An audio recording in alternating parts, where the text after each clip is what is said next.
carnaval de soñadores y valientes, cantores de la libertad, y a este reino de Don Carnal le legaron el presente. Era el fantasma de la guerra, la represión y dictadura. Silenciaron a esos hombres y hasta callaron sus nombres de la manera más dura. Como Guillermo Castillo, director de aquellos frailes, con 3 tiros en la cabeza lo encontraron en la calle. Díaz Mariscal, ojos se leía por el carnaval, terminaron con sus días.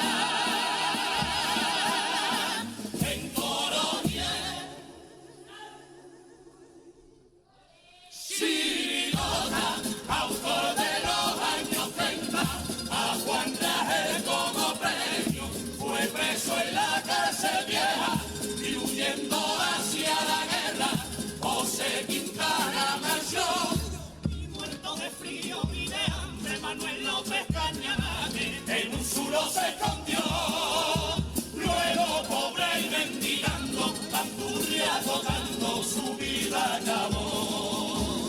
Oh no, a esos hombres que lo dieron todo por febrero a cambio, hoy se vive para el concurso y que te vayan constatando. Hoy se mueren por un premio y ayer murieron cantando.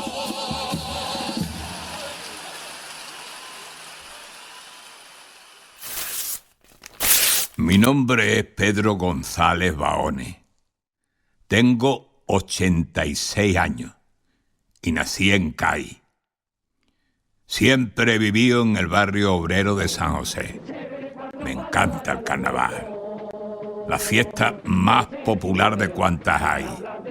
A mi edad todavía sigo el concurso por radio y televisión, cuando no cortan la retransmisión. Sin embargo, este año ha salido una chirigota titulada Los tontos de Capirote. Las presiones que han ejercido sobre ellos la Iglesia y el sector más reaccionario de la ciudad me han traído a la mente unas historias que ya casi nadie recuerda.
Fue en 1929. Manolo León, un buen coplero de entonces, sacó una murga del mismo nombre. Os contaré algunas de aquellas vivencias que me vienen a la mente. Risas, vinos, ensayos. Hasta que unos militares sediciosos se hicieron con el poder y todo fue sufrimiento y dolor.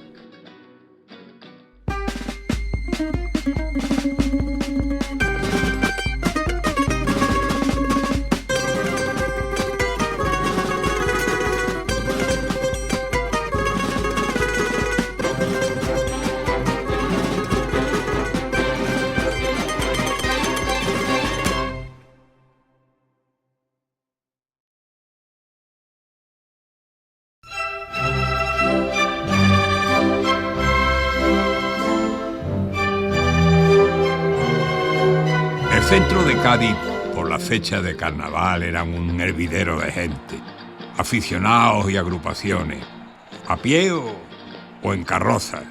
Pero si había un barrio que en los años 30 destacaba por su afición, ese era el barrio de la Viña.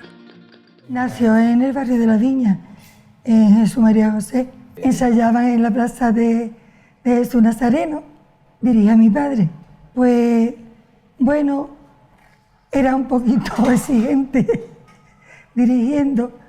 Yo lo veía que hacía repetir y repetir otra vez, y así no, y así sí. Nació en un barrio que se prestaba a eso, un grupo de amigos que le gustaba, que ya de hecho yo lo que recuerdo de que me contara él era su lucha desde que era niño, porque mi tía, que ha muerto ahora con 103, 104 años, me decía que me hacía pasar tu padre, se me escapaba de noche porque se iba a los ensayos con el cañamaque, charanga lugareña, los vendedores de erizos, los gitanos lañadores, y saca un grupo, los cazadores inofensivos. Esos inicios de él también los ayudaba el hermano. El hermano también fue un hombre de carnaval, sacó unos pocos de coro, los jockeys, los decapitadores. El primero que empezó de la familia fue mi padre, que fue quien le inyectó a su hermano, a Pepe Macías. Mi tío Manuel era un hombre, por lo visto era muy inteligente. Fue un hombre que de salir de a pie, era un hombre con unos conocimientos sin haber tenido estudios de ningún tipo. Llegó a fundar una logia masónica y fue el maestro de una logia. Y toda su vida, es más, cuando las elecciones en Puerto Real, que él fundó el Partido Socialista en Puerto Real, cuando esas elecciones fueron él no quiso ser alcalde. Por la política siempre estaba metido en jaleo. Siempre, además, él pertenecía también, no solamente era socialista, sino que pertenecía a la logia de allí de Puerto Real. También la afición de muchas familias por la fiesta era tal que varios miembros salían en agrupaciones. Mi abuelo era Juan Pose Gómez, se dedicó al carnaval, hizo muchas agrupaciones, sobre todo coro, participó en el conjunto Hércules. También tenía mi padre su tío, que era hermano de mi abuelo, se llamaba José Pose Gómez, muy conocido porque también hizo bastantes agrupaciones en carnaval, muchos coros. Era conocido por el Cojo Pose. Sobre los años 30, algunas de las agrupaciones que escribió, por ejemplo, eran Los Maños, Dantón, La Colonia Gallega, Los Picolos. Y una de esas murgas fue Los Pichis Musicales, inspirada en una obra de mucho éxito en aquellos días, Las Leandras. Fue integrante de Los Pichis Musicales, agrupación de 1933, con letra de Antonio Girón y Antonio Clavaín. Mi abuelo estaba con el carro, trabajando, y por alguna razón que desconocemos, lo acabaron cogiendo con la acusación de alborotador. Por eso se lo llevaron al casino gaditano. Y allí, de hecho, estuvieron a punto de raparlo y de darle un purgante, solo que un conocido de ese tío que tenía el bazar, pues acabó sacándolo de allí. Y luego lo que pasa es que se le acaba enviando con la compañía de General Yagüe en calidad de como miembro de la sección automovilística. Al parecer, que sepamos, no tuvo ninguna implicación ya ni en carnaval, ni en política, ni en ningún otro ámbito. La verdad es que parece que quedó bastante escarmentado de la experiencia. La losa del miedo cayó sobre aquellos supervivientes o su familia. Según tengo entendido que mi abuelo pertenecía o era simpatizante de la CNT. Mi padre contaba muy poco sobre su padre, solamente sino que los dejó a muy temprana edad y tuvieron que buscarse la vida. La verdad es que contaba poquísimo, era muy reacio a hablar del tema. Ahora mismo no tenemos constancia de ni cómo sucedió realmente, porque llega un momento que se le pierde la pista, ni por los motivos por los que se le acusaron para llevárselo preso supuestamente. Y la familia pues estamos intentando de recuperar un poco la memoria, la historia, digamos. En el concurso de comparsas que se celebraba en aquel tiempo en el cine municipal del Palillero, los pichis, a decir verdad, no llegaron muy lejos. Le gustaba muchísimo el carnaval, lo vivía, porque esa era su vida, era lo que había él vivido en la viña, porque él vivía en la viña, en la calle Vidal, en el número 10. Salió en varias chirigotas, en los pichis, en los picolos, que no era de hablar de política, no sé si por lo que vivió su hermano y su tío. Él estuvo metido en la cárcel vieja, que fueron a Sevilla para luchar para que lo soltaran porque no había motivo para tenerlo encerrado, y además tenía 7 hijos y no merecía estar ahí. Y cuando llegó el indulto, mi tío había desaparecido de la cárcel. Y en paralelo a ese gusto por nuestra fiesta, a veces existía una clara vinculación por unos ideales. Todo el tiempo lo dedicó a luchar por los derechos de los trabajadores y toda su cosa era el que mejorara la situación que vivíamos. Nunca supimos nadie que salía en carnaval, porque en aquella época a las personas que morían fusiladas, la gente había miedo de hablar. Pero mi abuelo a raíz de ahí se había quedado una persona muy taciturna, no quería hablar de nada, afectó mucho aquello, entonces él tenía como miedo a que le afectara a su familia cualquier cosa. Se trataba a estas personas como si fueran unos delincuentes, estaban mal mirados por toda la gente, porque se vivía con miedo y entonces en el momento que esa persona moría, desaparecía de la mente de todos, no era tabú hablar de ello.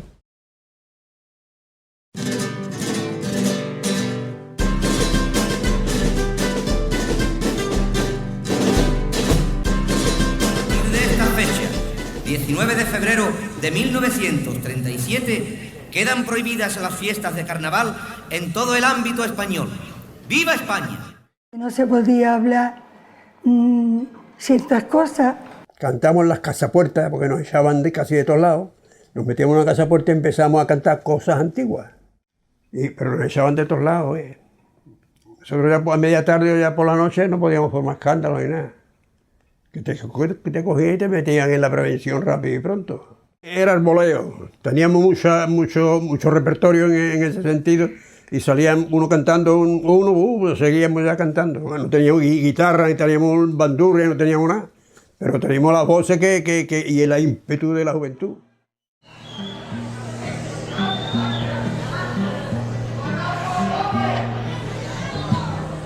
Con un tiempo de miseria, de soberbia y de tensión, se han inventado una guerra sin razón. Un cañón grave y oscuro ha callado nuestra voz, pero seguirá latiendo el corazón.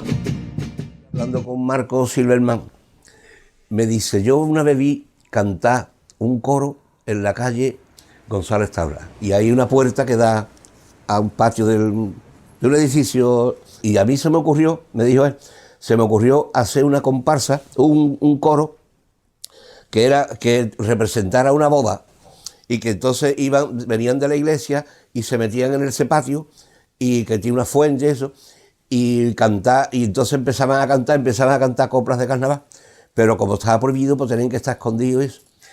Y bueno, pasó el tiempo, y cuando se nos ocurrió hacer una comparsa, pues yo pillé un poquito esa idea, y digo, bueno, pues en vez de eso, en un valle.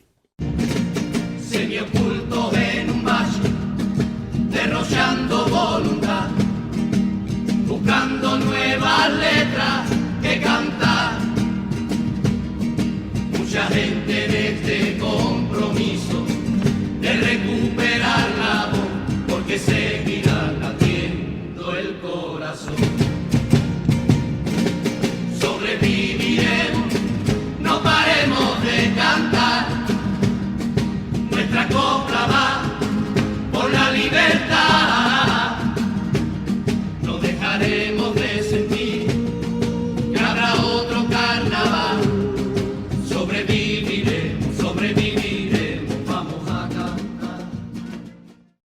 Mi bisabuelo Ricardo nació en 1871. Siempre le ha gustado mucho el carnaval, pero en su juventud, en el servicio, haciendo el servicio militar, lo mandaron a la guerra de Cuba. No se supo nada de él. Aquí lo daban por muerto, por desaparecido. Y a los 7 años apareció por aquí, por Cádiz. Y se casó con mi bisabuela, Margarita Acuña. Hay alguno que acá y quisiera ver la triste sumida del llanto, pero los comparsistas superan cualquier valle entonando su canto. Y se fueron a vivir a la calle Rosario. Él estuvo en muchas chirigotas, por lo visto era amigo de Suárez y era muy conocido en el mundillo del carnaval. No te pongas triste, Cari, si la suerte no acompaña. Canta tu copla con fuerza para la conciencia de toda España. No te pongas triste, Cari, si la suerte no acompaña. Canta tu copla con fuerza para la conciencia de toda España. Pero esta comparsa imaginada tuvo mucho de realidad. Se va a tomar unas copas con los componentes de las chirigotas y se meten en Nicanor. Y allí se ponen a cantar y cantarían algo que no gustó a alguien, que llamaron a la policía y lo denunciaron y se lo llevaron. Ay, que me digan que sí, ay, que me digan que no, aunque sea escondido en un valle de canto yo, chirigotero por compasión, dale fuerte a la caja y al bombo y echa en un grito tu corazón. Esto está prohibido. No sé si estuvo en el barco que estaba fondeado en la bahía o lo llevaron a la prevención, a comisaría, no sé. Ya no me queda nada, ya disfracé mi cuerpo y por ti he desnudado el alma. Vendrán mejores tiempos si tú no te callas. Mi abuelo, José Salvatierra, que era militar, en aquella época pues mueve los hilos correspondientes para que lo saquen de la cárcel. Se lo lleva en uno de los destinos que tiene militar, se lo lleva al Alburquerque. Que el carnaval es alma y sin ti no será nada, sin ti no será nada. Vendrán mejores tiempos Triste final, alejado de su tierra, el del viejo Trujillo. Pero aún más triste fue el final del resto de compañeros que no fueron salvados de la fábrica de torpedos donde estuvo preso. El carnaval es alma y sin ti no será nada, sin ti no será nada. Aquello era un homenaje a la copla, que nadie la callara. Era un homenaje a que la copla tenía que continuar, pasara lo que pasara. Y entonces, a pesar de que nos metieran en la cárcel, la copla seguía viva gracias a que la recordaba un señor con un acordeón.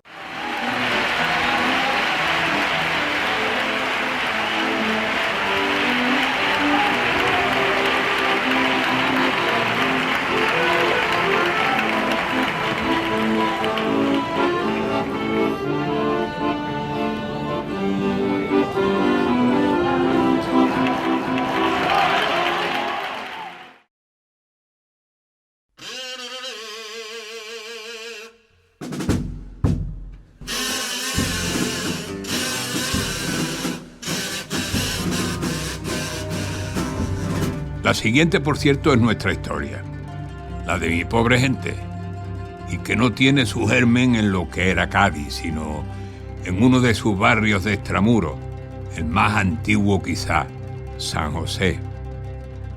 Era un barrio muy tranquilo, con muchas extensiones, lo que había un manchón justo delante de la iglesia, al lado de la iglesia de San José, lo que se conocía con el manchón de Landeira.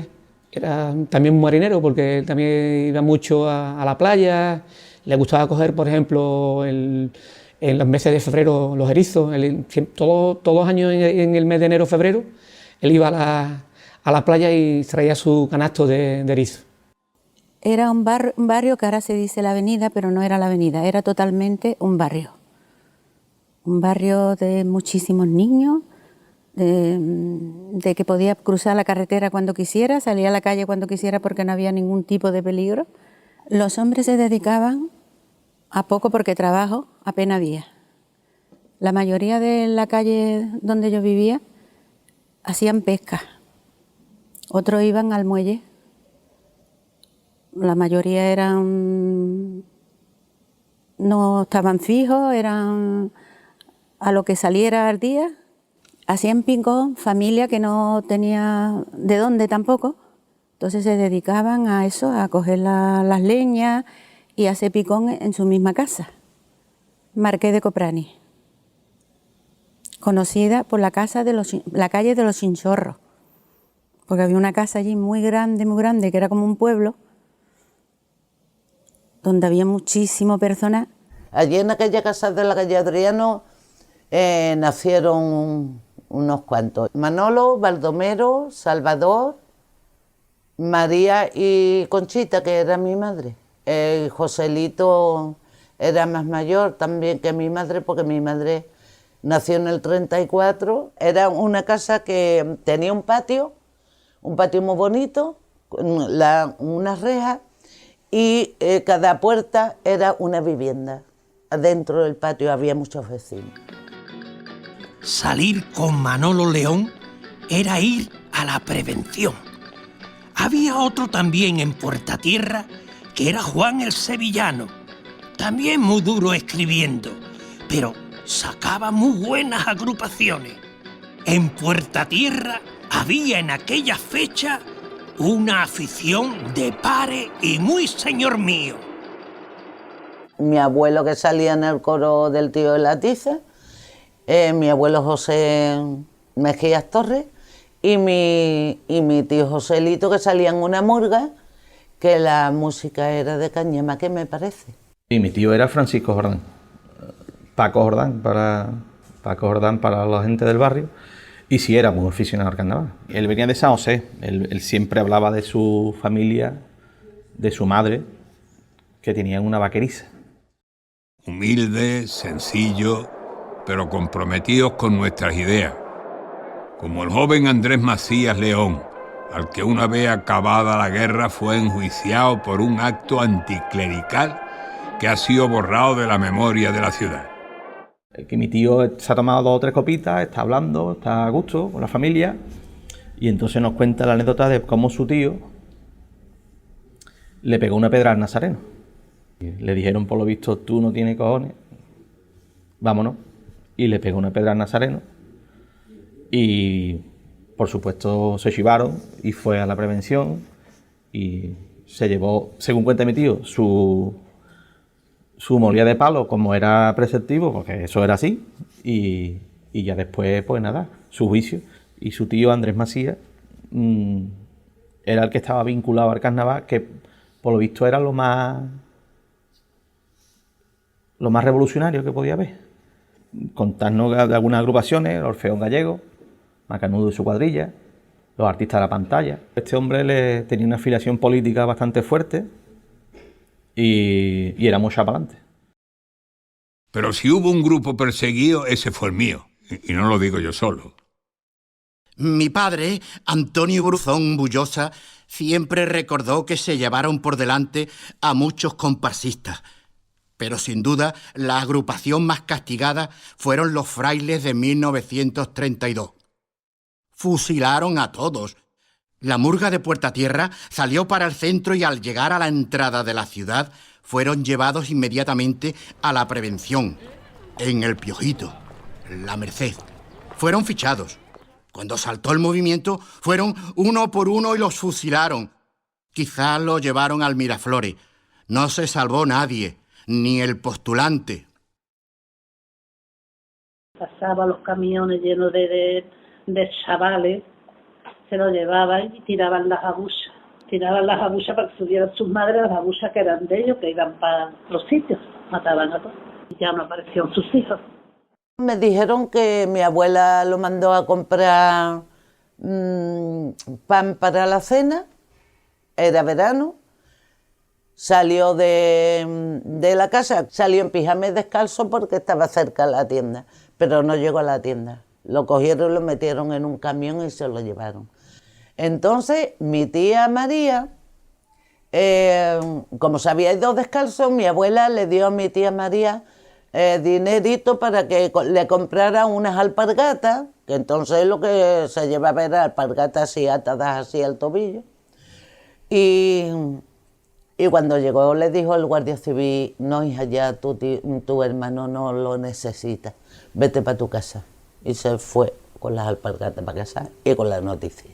Mi tito Joselito, porque le llamaban Joselito, que estaba en casa cuando quemaron la iglesia, que él no quemó la iglesia. Lo mismo, lo fusilaron por cantar las letras que cantaba la murga aquella. Mi relación con Pedro González Bahones, él era el padrino de mi hermana y prácticamente era como si fuera mi abuelo. Y además había sido operario de Matagorda, fue remachador. Él nunca nos contó que estuvo en esa murga de Puerta Tierra, la murga de Fray Lasso y sus tragabuches, que fue salvajemente reprimida. La sombra del miedo fue alargada. Décadas después, algunos manteníamos pánico al hecho de caer la noche, aunque las nuevas generaciones no lo entendieran. Bueno, que a pesar de que todos los días estábamos con la puerta abierta, al llegar la noche eran dos habitaciones, una parte dormía en una habitación y otra en otra. Y mi padre tenía una preocupación desde adentro que nos decía: había echado el cerrojo, y nos entraba una risa, porque decíamos: ¿quién va a entrar? Se levantaba y decía: a ver, ve cómo no había echado el cerrojo. Nosotros vivíamos con mi abuela en San José, en San Bartolomé, el patio San Bartolomé. Pues ahí tenía mi abuela su cuarto y dormía con mi tío Salvador allí.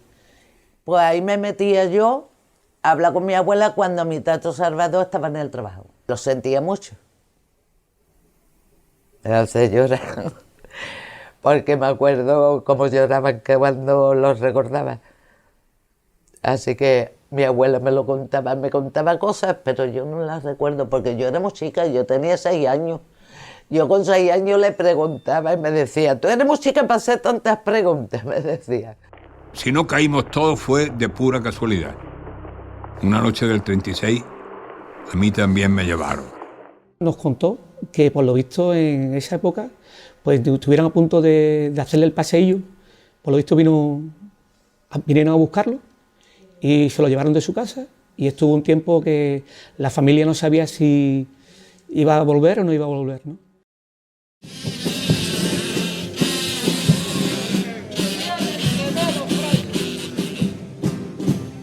Tienen que ver los frailes en el convento, aunque ninguno sabe, y el Padre Nuestro.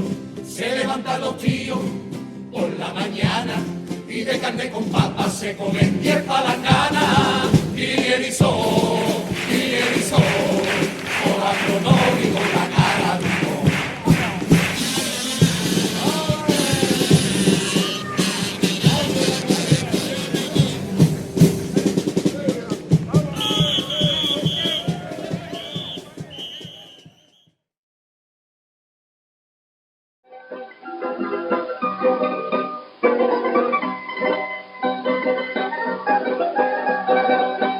Yo sé que él escribía coro, chirigota. Yo dicho por mi madre, porque yo en esa época aún no había nacido todavía. Y yo le preguntaba a mi madre y mi madre me decía lo de su hermano, que vamos, lo llamaba su poeta. Estaba su hermano Luis, su hermano Antonio y mi madre Rosario y mi tío Juan, el pequeño. A estas alturas de la historia, la represión era tan brutal e incontrolada que las leyendas comenzaron a extenderse con facilidad. Desde de 1932 a 1936, entre ellos iba el tango de los faquires indios, que según nos contó el Kini, que los faquires indios pues llevaban unas letras alusivas al gobierno en la fecha aquella y fusilaron al coro. Vamos, eso es lo que nos contó. El hecho que el Kini transmitió al corista Gavilán no era del todo incierto, pues si bien los coristas de los faquires no fueron todos fusilados, sí que algunos de sus miembros fueron detenidos. Y lo más importante, un buen día de 1936, detuvieron a su autor, Juan Ragel. Bueno, cuando la guerra del 36, pues él estaba en su casa y llegaron unos tíos, yo que sé quién era, y se lo llevaron. Se lo llevaron una mañana de agosto de 1936. Los tíos, que dice su sobrina, fueron guardias municipales a las órdenes del alcalde Ramón de Carranza. Claro, ahí mi madre, la pobrecita, empezó a dónde te lo llevas y por qué te lo llevas, la mujer llorando, y se lo llevaron, y ya mi madre no supo más nada de su hermano. Nada. A Juan, que escribió coros y chirigotas entre el 33 y el 36, junto al Cojo Pose o Eduardo Martínez, se le pierde la pista cuando le trasladan de la cárcel vieja al penal del Puerto. Yo creo que fue el día 31 de diciembre del 36. Pues mi tío Juan escribió coros, se llamaban Los Faquires, Los Pajes del siglo XIV y Los Nuevos Laceros. Y en chirigota, Los Viejos Matatías y Los Excéntricos. Eso fue lo que le dio tiempo de escribir. Más no pudo el pobre mío, porque precisamente lo mataron, tendría unos 25, 26 años, y ya no le dio tiempo de más.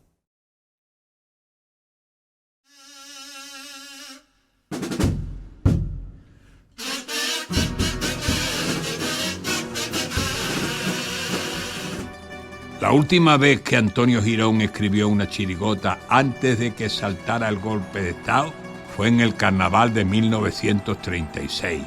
Se inspiró en un personaje de Cádiz de finales del siglo XIX, el vendedor de agua de cántaro, y más concretamente del Guaguatí.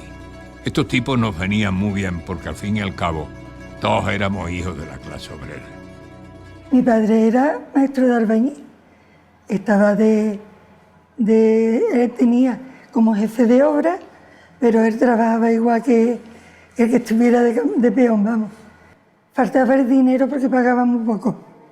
Eso como ahora, o como siempre, o peor que ahora. Que yo sepa, mi abuelo no tuvo relación con ningún partido político en aquel tiempo, ni nada. Mi padre era muy de izquierda. Lo que pasa que, tú sabes, la censura siempre estaba, pero sería por lo que había vivido de su padre, lo que pasó con el bar que tenía, lo que estaba muy perseguido, con su tío también. Pues entonces, por los ideales de lo que él había vivido, pues ha sido siempre rebelde en ese sentido, ¿no? Primeramente estaba allí al cuidado de unos depósitos que había, de agua y de electricidad. Y aparte le decían chofe, porque él siempre iba con una camionetilla. Pues mi abuelo trabajaba, por lo visto, en un bazar de su tío. Un tío que simplemente conocemos con el nombre de Don José, y trabajaba, por lo que se ve, tanto ayudándole en el propio bazar como llevando un carro por las calles. Y sobre los vendedores también se extendió la leyenda. Algunos que fueron niños en la época lo siguen recordando. Los aguadores a todos, porque el padre de un chiquillo que estaba en el colegio conmigo, lo afusilaron también. En los vendedores de agua o aguaores, como también fue conocida, salieron algunos comparsistas que efectivamente fueron asesinados, como el caso de Manolo Barrio. Sin embargo, otros, como el propio director, Rafael Fernández Chené, lograron salvarse. Este peón que escribía, que era el cuadrilla, era falanista. Mi padre trabajaba en el calle, decía el Carmen. Entonces, en un teado, tenía que aguantar la cintura y aguantar los cuerdas, pero se resbaló. Y este lo aguantó. Y le dice, Rafael, es la segunda vez que te libro la vida. Dice, ¿por qué? Porque anoche vinimos con tuya. Y busca mía, dice, sí, pero tú demostraste que era amigo de él. Porque le preguntaba que por qué, digamos, a ti. Y porque tú eres director, tienes derecho también a morir, como los demás. Así que no debemos extrañarnos que su autor, Antonio Girón, entre varios de los escritos que nos legaron, afirmara lo siguiente. se acabó los carnavales. España, ensangrentada por el vil movimiento, acabó con todo cuanto tenía vida por aquellos entonces, empezando por las vidas humanas. Recuerdo que de mi murga, que eran 10 componentes, incluyendo postulantes, fueron asesinados por el fascismo 7 muchachos. Y todo mi padre me dice, ese sinvergüenza que me quiso matar a mí, pero tú no te metas con él, porque yo era muy impulsivo, tú, contrario, si te pidieron limosna se la das. Pues tiro a Marchena, se dedica a los desperdicios, se lo comía, iba al mercado, el pescado que yo lo vendía, y así vivía. Y por eso los querían en la chirigota, porque era muy puerco, tío, de la vaina, ¿eh? Por eso los echaron de la chirigota, que esa fue la suerte de él, que claro, dieron un informe de él, y claro, él no tenía antecedentes, que yo sepa, se la salvó, bien salvada. Por fin parece la venganza ya llegó, ya era cuenta que se diera cuenta al pueblo y triturara ya el fascismo con ritmo. Ha dado Cádiz bien la nota resonante, con darle el voto ya al gran Frente Popular. 30.000 pesos significan libertad, honrado hermano nuestro por capricho de un traidor, el roble llamado Mussolini el dictador. Pues no, porque fuiste fe en el corazón de todos los españoles. Votó por el porvenir del trabajador sin venderse a los traidores. Mujer, votaste por fin por la libertad del honrado proletario. Y la limosna de pan que sirvieron a los bandidos, viva el Frente Popular.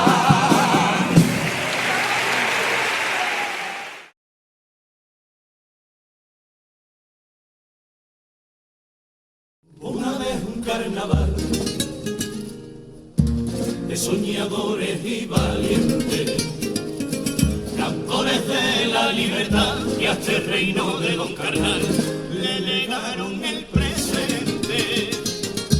Pero el fantasma de la guerra, la represión y dictadura, silenciaron a esos hombres y hasta callaron sus nombres de la manera más dura. Como Guillermo Questillo, director de aquellos frailes, con 3 tiros en la cabeza lo encontraron en la calle. Díaz Mariscal, ojos se leía por el carnaval, terminaron con sus días.